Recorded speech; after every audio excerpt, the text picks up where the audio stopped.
రెండు పాదధూళి తనీయాంసం పాంసం తవ చరుణ పంకేరుహ భవం విరించి సంచిన్వన్ విరసియతి లోకానవికలం వహత్యేనం శౌరిః కథమపి సహస్రేణ శిరసాం హరః సంక్షుబ్ధేనం భజతి భస్మోద్ధూలనవిదం. పద్యము.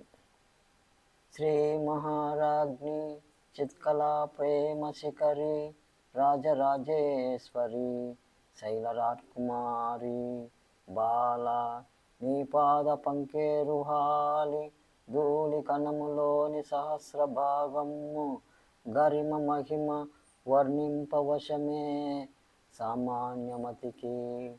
బ్రహ్మదేవుండ కన్న తపస్సు చేసి భక్తి వినుమంత దాల్చి విశ్వము సృజించు హరిరవంతం వహింప సాధ్యము కాక వేయి తలల అనంతుడై మోయుచుండు.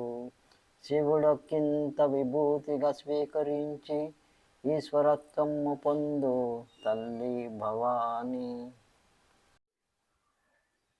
వ్యాఖ్య.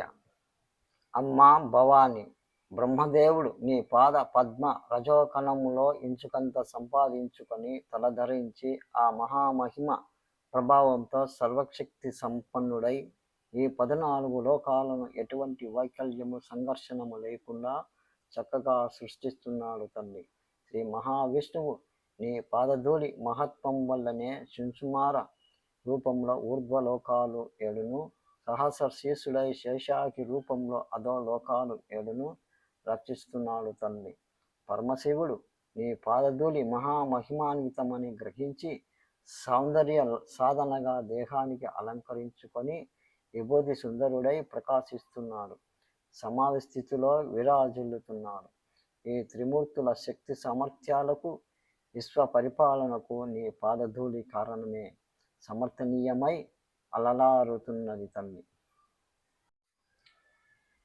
అమ్మల గన్నయమ్మ ముగ్గురమ్మల మూల పుటమ్మ చాలా పెద్దమ్మ సురారులమ్మ కడుపారడి బుచ్చినయమ్మ తన్నులో నమ్మిన వేల్పటమ్మల మున్నెమ్మల నుండేడియమ్మ దుర్గమాయమ్మ కృపాబ్ది ఇచ్చుత మహాత్వ కవిత్వ పటుత్వ సంపదల్.